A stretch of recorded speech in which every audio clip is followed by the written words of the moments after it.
Hello, this is another edition of Growth Driven with Edwin Dearborn, and today we're going to be talking about the importance of brand awareness specifically for small businesses.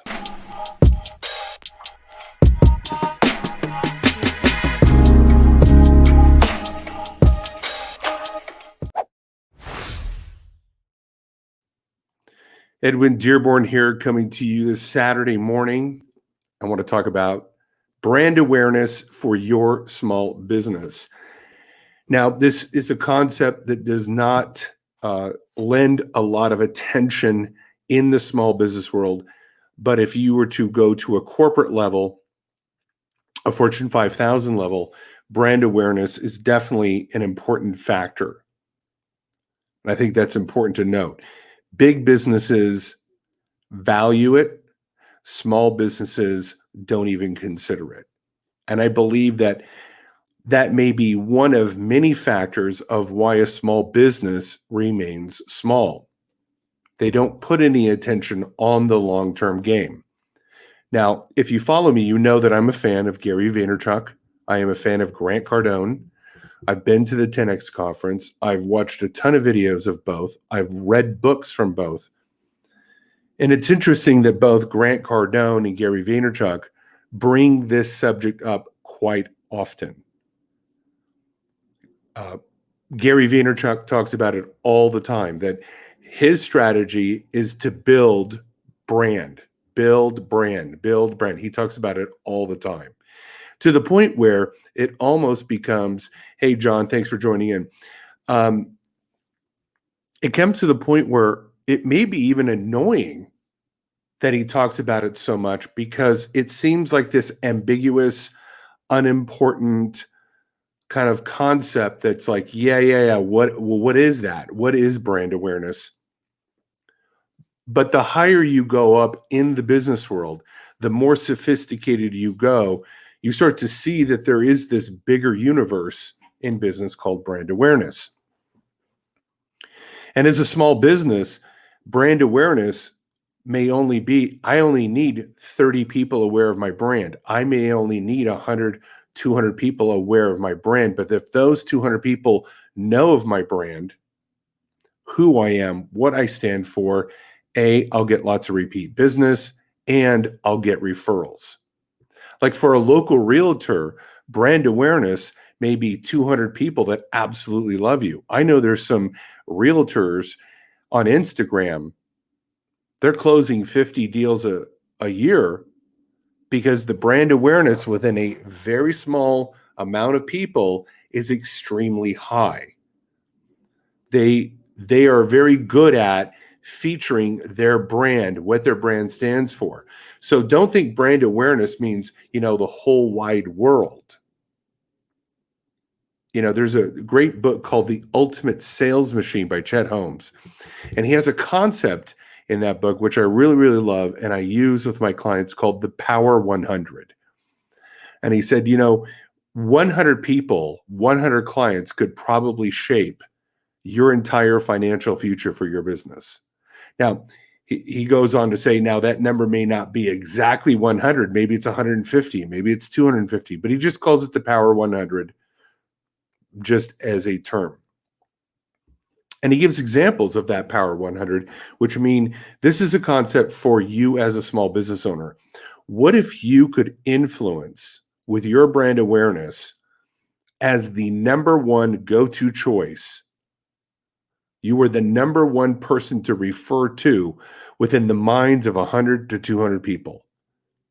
For most real estate agents, small business, insurance agents, brokers, CPAs, accountants, believe me, 200 people that have a high appreciation and a high awareness of your brand and who you are and what you stand for could literally make you a lot of money. Now, I'm a partner in a bookkeeping company. We don't have 200 clients yet, but I'm working on it with my team. Now, if we had 200 clients who not only purchased from us on a monthly basis, but also had a favorable brand awareness that we were the number one opportunity to refer to when people needed bookkeeping, we'd have a multi-million-dollar business.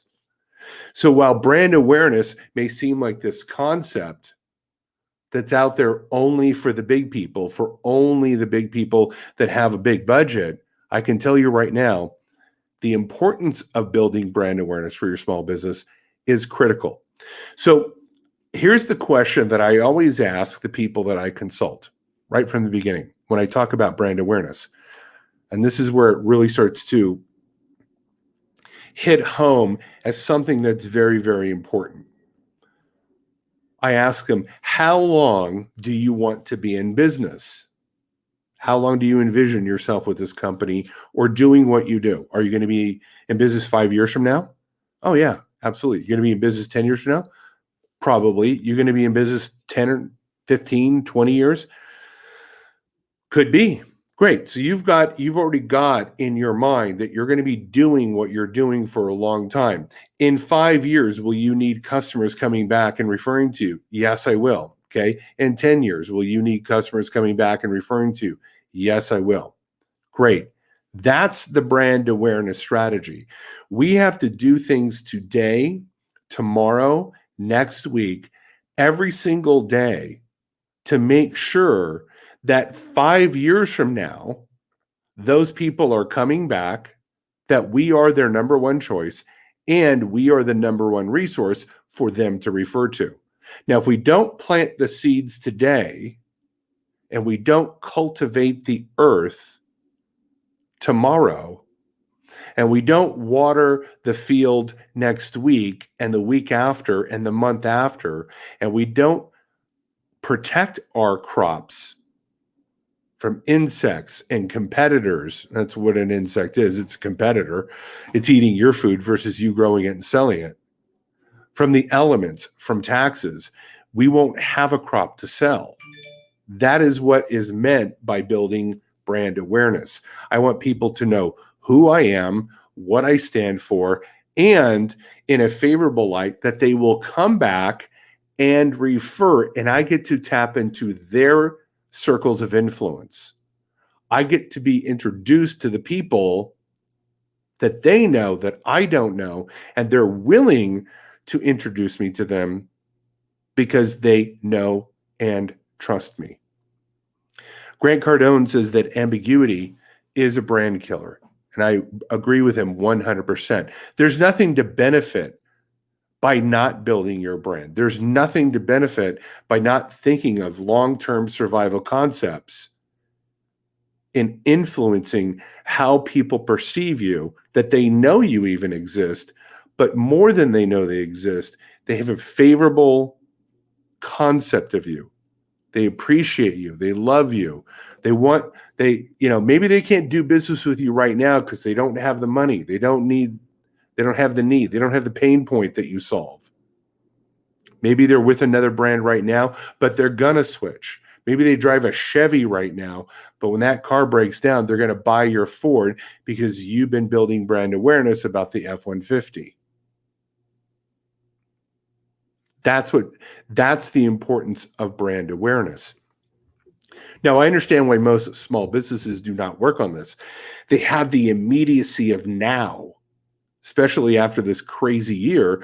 They're living off loans, they're living off credit cards, they're barely making it, they're living hour to hour, they have to borrow money to keep the show going.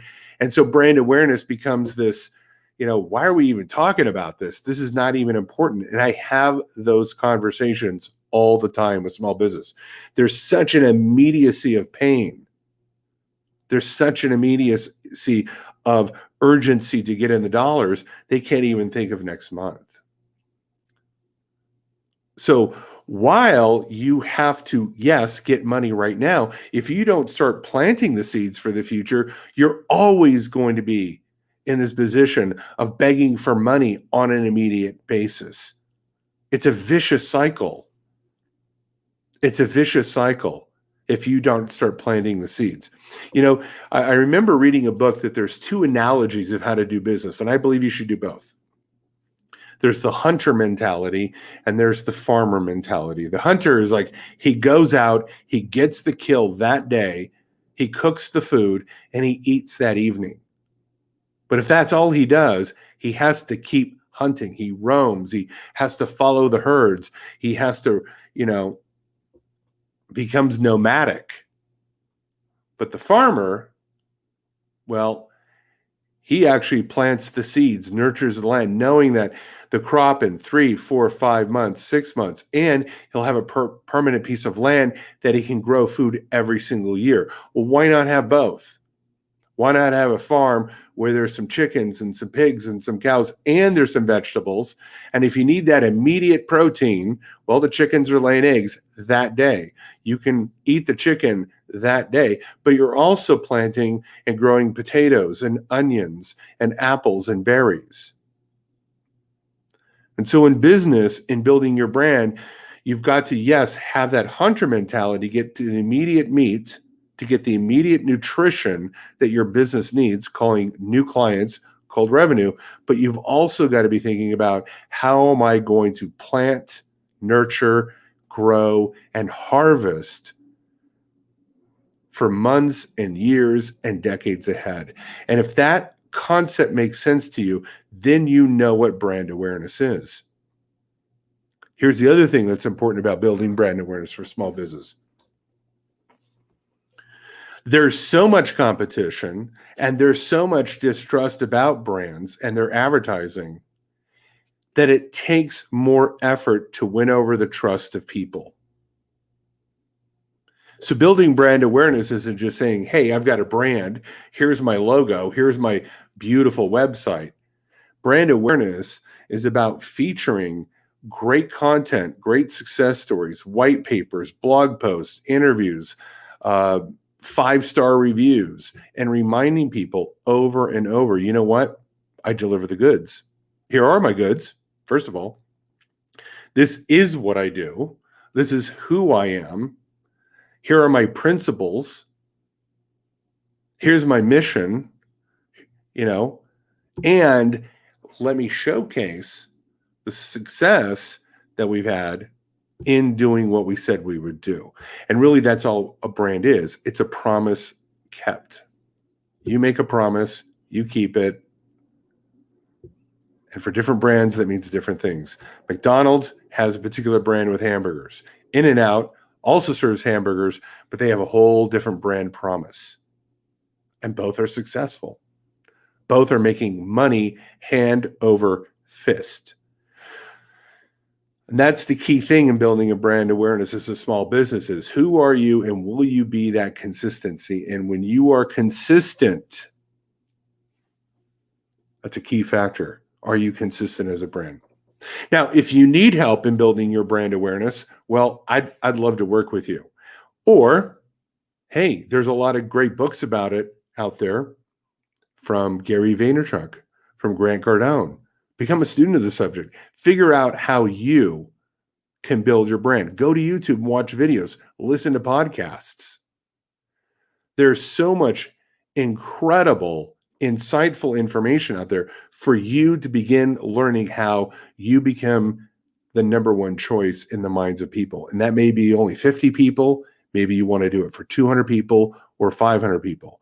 But that small circle of influence can mean the difference between poverty and prosperity. This has been another edition of Growth Driven with Edwin Dearborn. You make it a great day. Bye-bye.